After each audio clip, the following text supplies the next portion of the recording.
Jane in Dubai.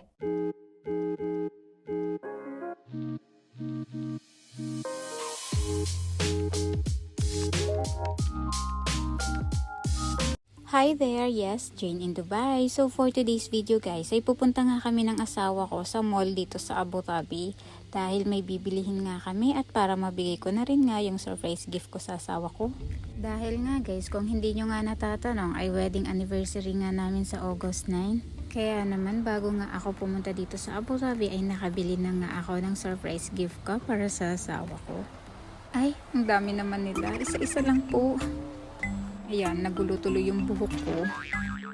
Ayan, papunta na nga kami sa taas dyan para hanapin at mabili na nga yung kailangan naming bilhin. Actually guys, ay katatapos lang nga namin dyan mag-dinner ng asawa ko. Kaya nga ang sabi ko sa kanya, pwede bang after natin bilhin yung kailangan natin ay mag-Starbucks na nga muna tayo bago tayo umuwi.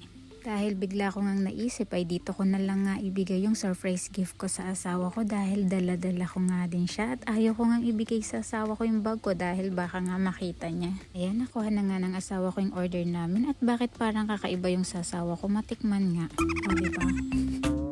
At ayan, medyo napapaisip na nga ako dyan paano ko nga ibibigay yung gift ko or paano ko iso-surprise yung asawa ko. Like, kung ilalagay ko sa harap niya, makikita niya naman agad. Dapat yung hindi niya makikita, like yung hindi ko alam paanong dapat niyang gawin, like anong dapat kong gawin. Ayan, chinika-chika ko na nga muna yung asawa ko dahil pinag-iisipan ko pa kung ano bang dapat kong gawin. Tinatanong ko na nga dyan yung asawa ko, baka may gusto pa siyang bilhin at mag-order na nga siya doon.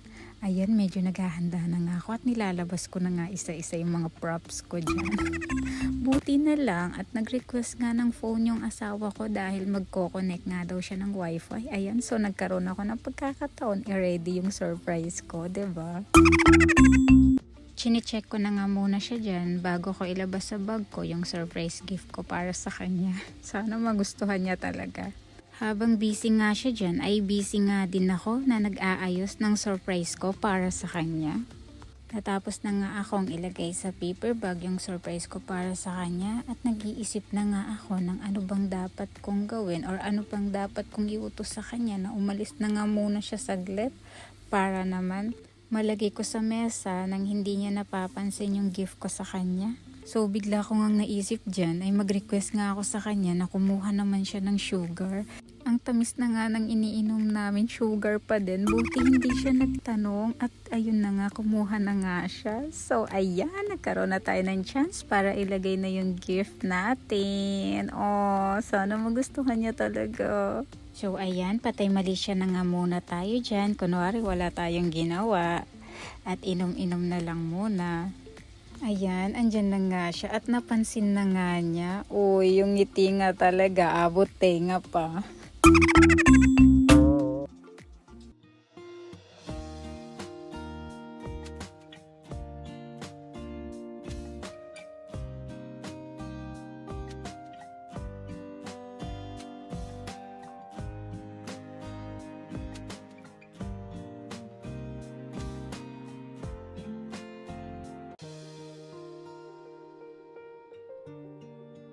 Ayan, sa sobrang saya niya nga, ay napakis nga talaga siya sa noo ko. Ang sabi niya pa nga dyan ay para saan nga daw to at bakit may gift daw siya galing sa akin. Sabi ko para sa wedding anniversary natin. Happy anniversary, mahal. Tapos sabay sabi niya sa akin, "Hello mahal, hindi ako nakabili ng gift ko para sa'yo." Sabi ko naman, ay hindi naman ako nag-e-expect mahal dahil kabibili mo lang nga ng iPhone 15 Pro Max ko. So guys, as you can see, ay ako na nga talaga yung nag-set up ng time and date ng watch ng asawa ko. US Polo na brand nga pala na watch yung binili ko para sa asawa ko. Sa Mall of Emirates ko nga binili yan sa Dubai. Dahil inutusan nga ako doon ng amo ko. Alam nyo naman guys, pag driver ay nagkakaroon ka nga ng pagkakataon bumili sa mga place kung saan ka nga inuutusan, diba? Tulad nga ng sabi ko ay nagwi-window shopping muna ako bago ako umuwi. Ayan, dito ko nga binili yung watch ng asawa ko sa Damas Gold and Diamond Shop. Ayan siya guys. O diba, ang nice ng pagka-blue niya guys. Alam nyo yung blue ng iPhone 15 Pro Max? Parehong pareho sila, kaya yan talaga yung napili ko. para pareho kami.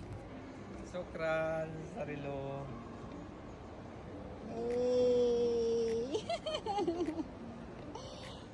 Thank you.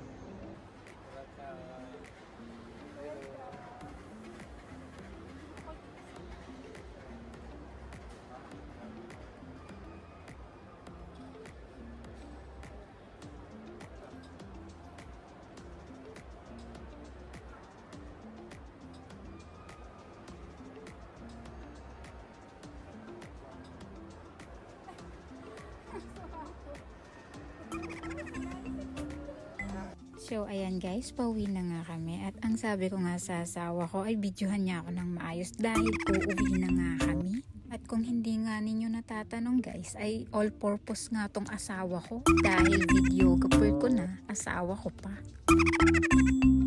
At ang sabi ko nga dyan sa kanya ay wag siyang mag-alala dahil pag tagsahod nga ako dito sa ginagawa ko ay may sahod nga din siya. At ang sabi niya nga sa akin ay gagawin niya nga daw ang lahat basta nakikita niya daw ako masaya at masaya nga daw ako sa ginagawa ko ay susuportahan niya nga daw talaga ako. So hanggang dito na lang yung video ko guys. Thank you for watching. See you on my next vlog. Bye!